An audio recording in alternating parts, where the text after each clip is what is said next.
Eh bien bonjour à tous, j'espère que vous allez bien. On se retrouve pour une vidéo donc review de Bashin Merlin, review à chaud puisque j'ai fini le show il y a environ 20 minutes. Et donc voilà, on se retrouve pour faire une petite review à chaud. Je sortirai une longue vidéo dédiée donc à ce show normalement dans les prochains jours, à voir, mais c'est peut-être dans les préparations. Et donc voilà, donc on va commencer donc directement avec le premier match qui était étonnamment le match pour le titre Undisputed entre Cody Rhodes et Kevin Owens. Alors, un match qui était vraiment bon, mais moi je l'attendais surtout pour la fin du match. Voilà, je m'attendais potentiellement à un heel turn de Kevin Owens.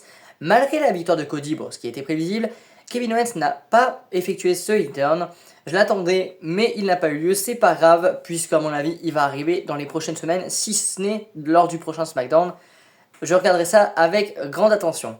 Ensuite, on passe au prochain match, le deuxième match qui était le match que j'attendais le moins de la soirée, je pense comme tout le monde, le match pour les titres par équipe féminin entre donc Jade Cargill et Bianca Belair face du coup Alba Fire et Ayla Dawn. Alors franchement le match, bon ça va, voilà, la qualité du match est pas incroyable mais ça va, c'est potable.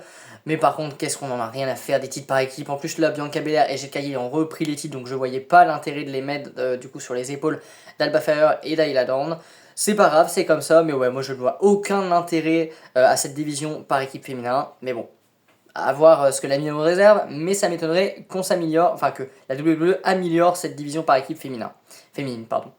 Et donc on passe directement au troisième match, puisqu'il en a déjà que 5 dans cette carte de Bashin Berlin, comme d'habitude, j'ai envie de dire. C'est maintenant la formule habituelle de Triple H. Et donc voilà, donc troisième match, le strap match, le match que j'attendais le plus de la soirée, puisque j'adore, encore une fois je le répète, mais j'adore cette rivalité entre CM Punk et Drew McIntyre. Pour moi, elle est incroyable. Et donc voilà, donc on a eu ce match qui était vraiment violent et il y a même eu du sang, voilà, CM Punk qui a saigné.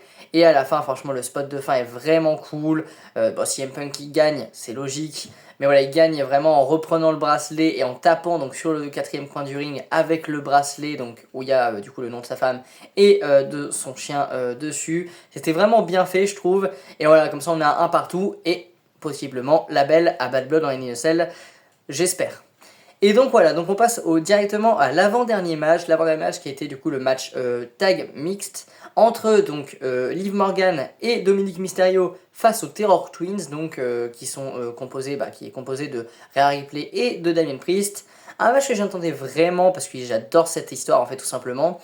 Et je m'attendais à une histoire de heal, sachant que bon, c'était quand même du 5v2, hein, voilà, avec les possibles interventions en dehors du ring, pour moi c'était plutôt un 5v2. Finalement, malgré toutes les interventions possibles, c'est bien Rhea Ripley et Damien Priest qui vont remporter ce match, qui ont remporté ce match. Donc Rhea Ripley en plus, j'ai adoré ce spot où à la fin du match, elle fait tomber sur Liv Morgan et après directement elle relève sa tête par les cheveux et elle la démonte quoi. Elle est en train de lui dire je t'ai démonté, enfin je t'ai éclaté. Et j'ai adoré ce spot et franchement on a un très très beau match avec un très très beau finish, même si encore une fois là j'ai eu faux au niveau de mes pronos, comme quasi tous les matchs de cette soirée d'ailleurs. Et donc on passe directement au main event qui était assez prévisible forcément, puisque on allait mettre le héros local en main event, Gunther face à Randy Orton pour le titre. Bien évidemment ça a été un match incroyable, bien évidemment ça a été un match de qualité, c'était une clinique de catch. Et bien évidemment, Gunther a conservé devant son public, c'était un super moment, un super match vraiment. D'ailleurs, j'ai tout vécu en live avec la chaîne, sur la chaîne d'InfoCatch, n'hésitez pas à aller vous follow sur la chaîne d'InfoCatch. Mais ouais, non, franchement, c'était un super show, un super main event. Même si la fin était bizarre, du coup, Gunther gagne. Ensuite, du coup, il reste sur le ring, donc on se dit potentiellement, voilà, un petit retour, ou je sais pas, enfin, peut-être Ilya Dragunov qui va lui faire un face-off. Et non, ça a été une petite interview après de Gunther. Et après, il est parti du ring. Non, donc bon, une fin assez bizarre. Une fin assez bizarre quand même sur le niveau de la production. Mais bon, c'est pas grave. Ça entache absolument rien. Ça entache en absolument rien la qualité du show, qui était vraiment excellent.